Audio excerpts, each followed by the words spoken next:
কুরআনুল কারীম এত বড় আল্লাহ তাআলার বাণী। আল্লাহ তাআলা পবিত্র কুরআনুল কারীমের মধ্যে বলেছেন, লাউ আনজালনা হাযাল কুরআনা আলা জাবালিন লারাআইতাহু খাশিআম মুতাসাদ্দিআম মিন খাশিয়াতিল্লাহ ওয়া তিলকাল আমসালু নাদরিবুহা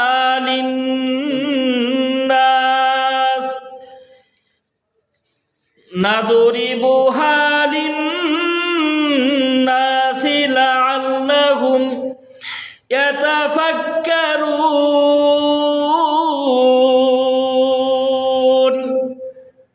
এই কুরআন যদি পাহাড়ের উপর যদি নাজিল করা হইতো তাহলে পাহাড় ধসিয়া যাইত।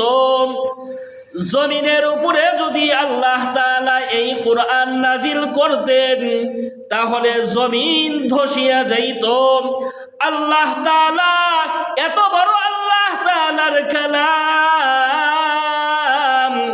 আল্লাহ তাআলা মানুষের উপরে আমার আপনার নবী, আমার আপনার রাসূল মুহাম্মাদুর রাসূলুল্লাহ সাল্লাল্লাহু আলাইহি ওয়াসাল্লামের উপরে আল্লাহ তাআলা এই কুরআনকে নাজিল করেছেন।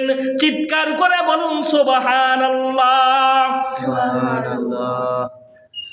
সম্মানিত হাজিরিন, আল্লাহ তাআলা পবিত্র কুরআনুল কারীমের মধ্যে বলেছেন, ইন্না নাহনু নাযালনা যিকরা ওয়া ইন্না লাহু লাহাফিজুন।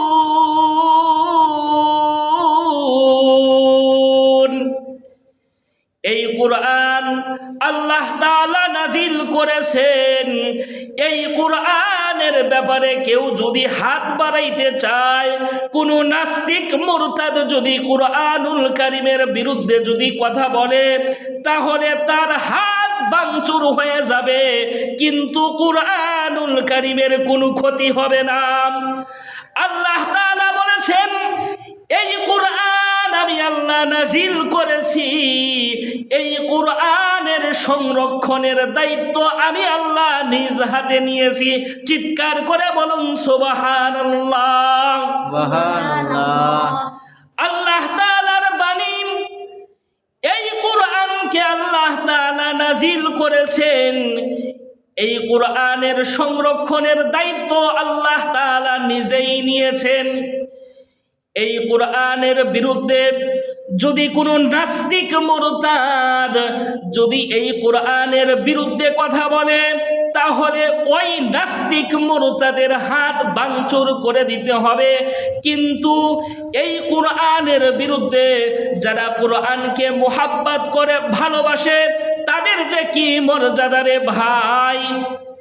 আল্লাহ তাআলা পবিত্র কুরআনুল কারীমের মধ্যে যারা কুরআনুল কারীম তিলাওয়াত করে, যারা কুরআনুল কারীমকে মুহাব্বত করে ভালোবাসে, তাদের মর্যাদা সম্পর্কে রাসূলুল্লাহ সাল্লাল্লাহু আলাইহি ওয়াসাল্লাম বলেছেন, খায়রুকুম মান তাআল্লামাল কুরআনা ওয়া আল্লামা।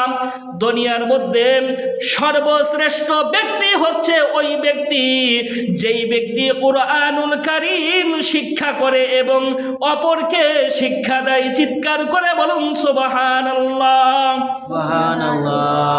কুরআনুল কারীম কবরে যাওয়ার পর আমাদের পাশে চলে যাবে। ওই কুরআন একদিন আমাদের জন্য সুপারিশ করবে।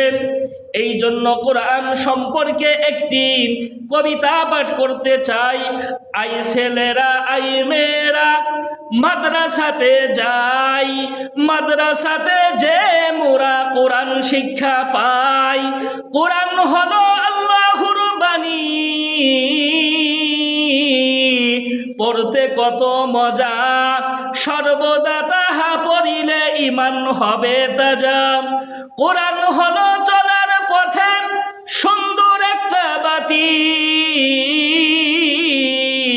কবরেতে গেলে পরে হবে মোদের সাথী।